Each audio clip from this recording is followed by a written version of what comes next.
je suis de retour sur vos petits écrans pour faire un deuxième épisode. J'avais envie de me poser. Là, c'est compliqué parce qu'il n'y a toujours pas de lien qui a vraiment été créé. Deux avec qui j'ai vraiment créé du lien, c'est les garçons. J'ai mes billets retour pour Noël. Je voulais faire le nouvel an avec eux pour vraiment profiter à 1000% de l'expérience. Et au final, je fais le nouvel an en France. Je suis dans un meilleur mood qu'hier.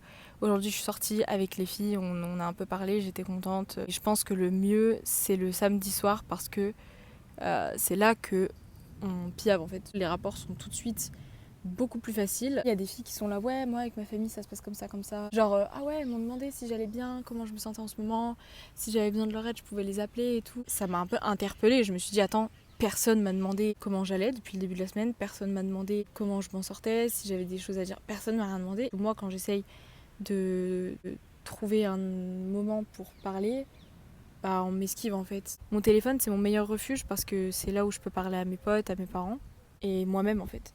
Est-ce que j'ai pensé à rentrer plusieurs fois? Est-ce que j'ai pensé à changer de famille? Non, j'ai pas l'énergie en fait émotionnelle pour rencontrer de nouveaux enfants, me faire de nouvelles habitudes. Il faut que je me batte en fait et il faut que j'apprenne, il faut que je m'adapte. Et pour l'instant, mon objectif, c'est d'arriver jusqu'à Noël. Ça va vraiment être la renaissance, tel un phénix. La seule chose qui me fait tenir ici, c'est parler avec mes parents, parler avec mes amis.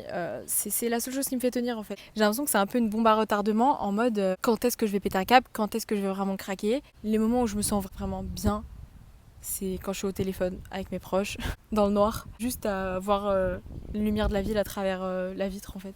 C'est très romantique tout ça, mais je vous jure que c'est vrai. Je sais pas, je sais pas si ça intéresse des gens. Genre, il y a énormément de choses que je dis en story privée en fait, donc en soi, il y a des moments où je suis vraiment là dans ma chambre, regarder dans le miroir de ma salle de bain en me disant je n'ai pas ma place ici, je ne fais pas partie de cette famille, on me fait pas sentir comme quelqu'un qu'on a envie de vraiment accueillir à 100%. Et quel est le sens de ma venue ici? Je vous jure sur mes deux yeux que je fais de mon mieux, je donne tout, patience très faible. Et je vous jure, j'essaie d'améliorer ça et j'essaie d'apprendre à les connaître. C'est comme une relation en fait. Quand ça va que dans un sens et qu'il n'y a qu'une personne qui s'investit, bah ça fonctionne pas. À quel moment ils se sont dit, elle, on veut elle a l'air bien et tout. Genre vraiment, dans sa vidéo, on a aimé telle chose, telle chose. Je pense qu'en fait, ils ont vu ma vidéo et se sont dit, bon, bah ça le fera, genre, ça va le faire. Et ils m'ont dit, ouais, vas-y, elle, c'est bon. Comme si c'était une option. Alors que non, quand même, tu confies la responsabilité de tes enfants à quelqu'un, c'est pas rien quoi. Hier, la question c'était quand est-ce que je pars et qu'est-ce que je fais. Et mon but c'était pas de retourner en France. J'avais un peu envie de rentrer en France. En vrai, sincèrement, j'ai envie de rentrer en France, mais c'est pas raisonnable. Voilà, c'est pas objectif. Et il y a une autre raison du fait que j'ai pas envie de rentrer, c'est que l'échec, je vais dire quoi plus tard? Je vais dire ouais, à 18 ans, je suis partie en tant que au-pair et je suis restée 2 semaines, après je suis rentrée. Enfin, c'est pas la honte, mais pour moi, personnellement, ça l'est. Genre moi, de mon point de vue.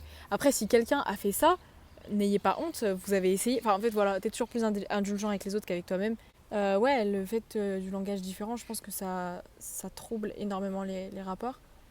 Quoique je me dis, avec Amélie que j'ai rencontrée, on s'est très bien entendu alors qu'on parle toutes les deux une langue qui n'est pas la nôtre et on s'est très bien entendu. Il n'y a pas eu de connexion. Et je pense que j'avais des attentes trop hautes quant aux amitiés que j'allais me faire ici. Parce qu'en France, cet été, j'ai découvert des personnes de très fortes connexions. C'est comme ça quand tu rencontres les gens, des fois tu as des grandes surprises où les gens ça devient tes besties et tout. Mais non, en fait, pour moi, c'est des coups du destin, c'est des coups de l'univers. Et c'est hyper rare. C'est la réflexion que je m'étais faite quand il y a quelques années, une de mes relations comme ça, a changé de tournant, on va dire. Où je m'étais dit, mais plus jamais je retrouverai ça, tout ça. Et c'est aussi ça qui a fait que j'avais hyper mal pris le fait que cette relation se termine. Faut pas l'attendre. C'est comme l'amour, il faut pas l'attendre. Bah, je pense que là, les amitiés fortes comme ça, il faut pas les attendre. La vie, elle est encore longue devant nous, donc bah, j'ai bien fait.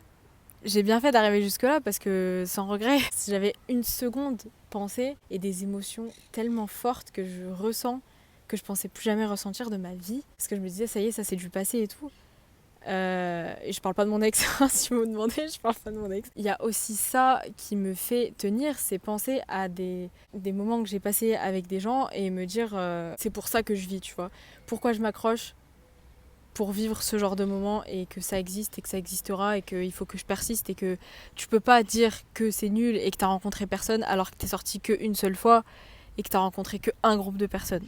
Vous voyez ce que je veux dire? Là, je parle de l'Espagne. Et en plus, j'adore cette ville, Valence. Magnifique, il y a des palmiers partout, les gens sont adorables. Et c'est pas cher. Bon, après, c'est l'Espagne. La plage, j'en parle même pas. Des restos super cool. Voilà, donc je pense qu'il faut pas se fermer les portes. Il faut s'accrocher pour ces raisons-là. J'ai du temps devant moi et je vais profiter de ce temps. Et tu peux pas déterminer si t'aimes ou pas une aventure et si t'aimes ou pas un pays en 2 semaines. Là, je me suis grave remonté le moral. Franchement, avec ce que j'ai dit, les choses que je viens de dire, je me suis grave remonté le moral. Ça me fait plaisir de sourire, même si c'était pas le mood. Franchement, cette vidéo n'est pas du tout représentative des 6 derniers jours. Pas du tout représentative. Mais je vous ai dit ce qu'il en a été. Avec les filles, en groupe de pairs, on s'entend toutes pour dire que notre agence ici, c'est compliqué. Je peux pas développer parce que j'ai pas envie de faire passer mon agence pour une mauvaise agence ou les gens qui travaillent comme des mauvaises personnes, etc.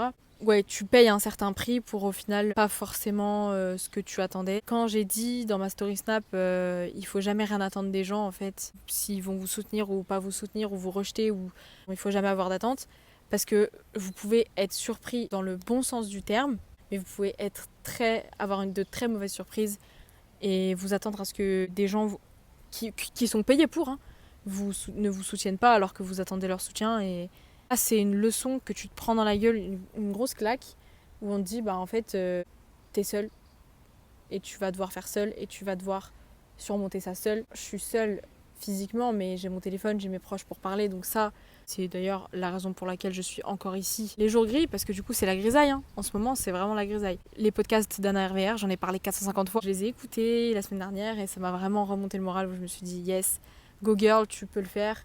Et j'ai eu tendance à énormément me focaliser sur l'été que je viens de passer en me disant c'était tellement fou, j'ai tellement ressenti les émotions à 1000 à l'heure, j'ai tout fait à 1000 à l'heure. Soit je travaillais, soit je faisais la bringue, soit c'est tout en fait. Le fait de maintenant changer de vie et d'avoir une routine beaucoup plus lente, puisque du coup j'ai des journées pour moi, ça fait un grand vide aussi.